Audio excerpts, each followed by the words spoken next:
If you are thinking about moving to Idaho Falls or Eastern Idaho, including places like Ammon, Rigby, Blackfoot, Rexburg, or Shelley, you're probably wondering what it really costs to live here. I'm Jacob Markovitz, and I help families just like yours not only understand what life in Eastern Idaho is like, but also navigate the real estate side of the move. So whether your time frame is 9 days, 90 days, or even further out, I'd love to be a resource for you as you plan your move to Eastern Idaho. In this video, I'll break down housing, rent, food, and your monthly bills. Things like utilities, insurance, gas, taxes, jobs, and a few costs people often forget. So you can decide if Idaho Falls and Eastern Idaho fit your budget in 2026. Most of the people I work with are either local Idahoans that are moving around here locally, or they're relocating from places like California, Washington, Oregon, Utah, and Texas. A lot of people are moving here from many different states. West Coast movers are usually focused on affordability and space, while people coming from Texas are often surprised how different the tax structure is here, especially when it comes to property taxes. Throughout this video, I'll reference those states for comparison, but Idaho Falls and Eastern Idaho will be the main focus. Housing is the biggest factor for most people considering a move to Idaho Falls and Eastern Idaho. When you look across the major counties in Eastern Idaho, the average sold home price here is right around $425,000. That number surprises a lot of people, especially those coming from California, Washington, Oregon, or Texas, because for that price, buyers here are often getting larger homes, bigger yards, and more new construction options. Now, Eastern Idaho isn't cheap Idaho from 10 or 15 years ago. Prices have increased, especially since 2020, but when you compare an average sold price of around $425,000 to what that same money buys in many major metro areas, homeownership here is still far more attainable for a lot of families. Within the region though, prices can vary. It all depends on how big of a home you're buying. It depends on the lot size, new construction availability, proximity to schools and to employers. It can all vary here, but our average sold price is around $425,000. If you're planning to rent first, rental prices in Idaho Falls and Eastern Idaho can vary quite a bit. For apartments, most people will see rents between $1,000 to $2,000 per month. That range depends on how many bedrooms, the age, and location of the buildings. For single-family homes, older homes often rent for around $1,500 a month. Newer homes, especially with finished basements, can range between $2,000 to $3,000 per month, depending on the size. One important thing to know in Eastern Idaho, most realtors don't handle leases directly. Rentals are typically managed by property management companies. If you are relocating and need help connecting with a reputable local property manager, feel free to reach out. I'm happy to point you in the right direction. Most monthly bills in Eastern Idaho fall into these categories: housing, utilities, insurance, groceries, transportation. Let's walk through each one. For utilities, I'm going to use my actual Idaho Falls utility bill as an example. While these numbers are specific to Idaho Falls, a lot of this is very similar across Eastern Idaho, especially in cities like Ammon, Rigby, Rexburg, or Shelley. Rural areas can vary a bit, but this gives you a solid real-world baseline.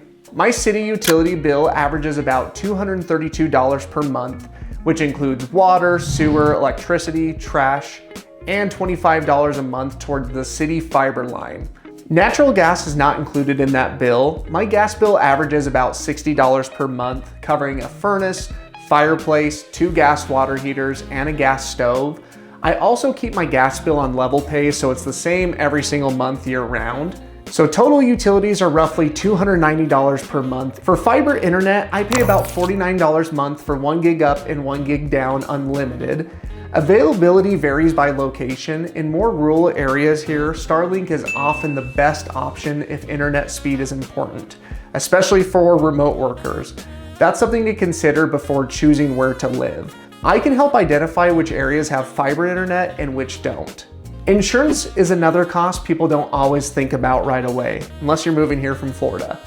Auto insurance in Idaho can obviously vary depending on how many claims you've had in the past and multiple factors, but anywhere between $100 to $200 a month for an auto policy is pretty typical. For homeowners insurance, typical homes can range between $1,000 to $2,000 per year. Large homes that are above 5,000 square feet can sometimes range anywhere between $2,500 and up to $5,000 per year. These ranges give you a solid budgeting baseline. Grocery costs change a lot based on household size. Married couples with no kids, it's about $600 to $980 per month. For a family of about 4, that grocery bill can obviously vary and go closer to $1,000 to $1,600 per month. These numbers are for groceries only and don't include eating out. Now for gas and transportation. Gas prices in Idaho Falls and Eastern Idaho are generally lower than many states people are coming from. Current prices are roughly for regular $2.70 a gallon, mid-grades about $3, premiums about $3.25, and diesels around $3 a gallon. Most people rely on a vehicle here, and another cost to plan for, especially if you are moving from a warmer state, is tires.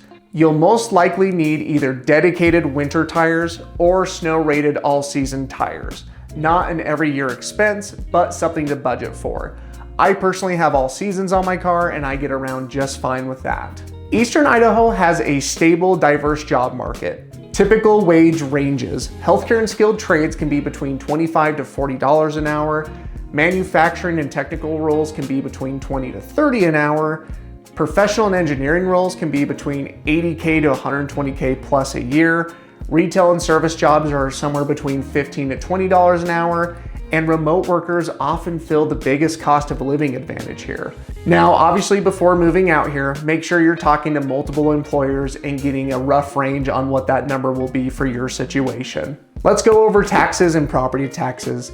For state taxes, the state income tax is a flat 5.3%. Sales tax is 6%. Now, if the home is your primary residence in the state of Idaho, you get a $125,000 homeowner's exemption. The county takes the assessed value and subtracts $125,000 before calculating your property taxes. Now, obviously property taxes can vary depending on if you're in the city or if you're in the county. Idaho Falls property taxes versus Rigby property taxes are going to be different. So if you need more information on which areas have cheaper property taxes, feel free to contact me and I can help you with that information. One other factor with this is Idaho is a non-disclosure state, meaning that final sales prices aren't publicly recorded and they don't have to be disclosed to the city or the state. This has typically helped our property taxes stay a little bit lower since the county does not know what homes are selling for and has to kind of play the guessing game. But you can always appeal their decision if you think that they have over-assessed the value of your home. There are a few costs that people don't always think about before moving out to Eastern Idaho. Childcare. For infant care, it can range between $800 to $1,200 per month. For toddlers, it can range between $700 to $1,000 per month. Preschool can range between $600 to $900 per month. Availability can be tight, especially for infants.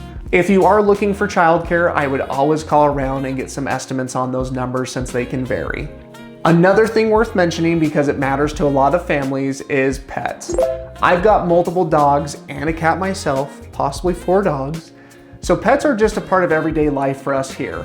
Eastern Idaho is generally pretty pet friendly, especially when it comes to yards, sidewalks, trails, and outdoor space. I won't break down every pet related cost, but if you need connected with a great vet here locally, feel free to reach out to me. We love the people that we take our dogs and cat to, and we have a lot of really great local vets here. One other fee to go over is HOA fees. Now, I know that sends shivers down a lot of people's spines, but HOAs in Idaho are pretty relaxed, so a normal fee would be around $120 a month. Some of those HOA fees on the higher end tend to be around $600 a year. It really depends on what the subdivision has, but I would say 99% of the subdivisions here are gonna have an HOA fee between $100 to $200 a year. We don't really have too many HOAs that have, pools, for example, that they're maintaining and gonna have a higher HOA fee because of that. And so we don't typically see really large HOA fees unless you're living in a subdivision that has a lot of common areas that need to be mowed. Now, on top of that, if you have questions about HOAs and you're either trying to avoid them, we obviously have areas that don't have HOAs. And if you want to be in an HOA, but you're worried about what the rules may be, feel free to send me a message. I can send you over covenants for any subdivision in Eastern Idaho so that you can see what the exact rules are and what the HOA is contributing for. Idaho Falls and Eastern Idaho can offer a lower overall cost of living in 2026, especially when it comes to housing and everyday bills. But it really depends on your income, lifestyle, and expectations. If you are thinking about moving to Idaho Falls or anywhere in Eastern Idaho, whether that's Ammon, Rigby, Blackfoot, Shelley, or Rexburg, and whether you are ready to move in 9 days, 90 days, or even further out, I'm always happy to answer any questions, help you understand the area, and guide you through the real estate side whenever the timing makes sense for you.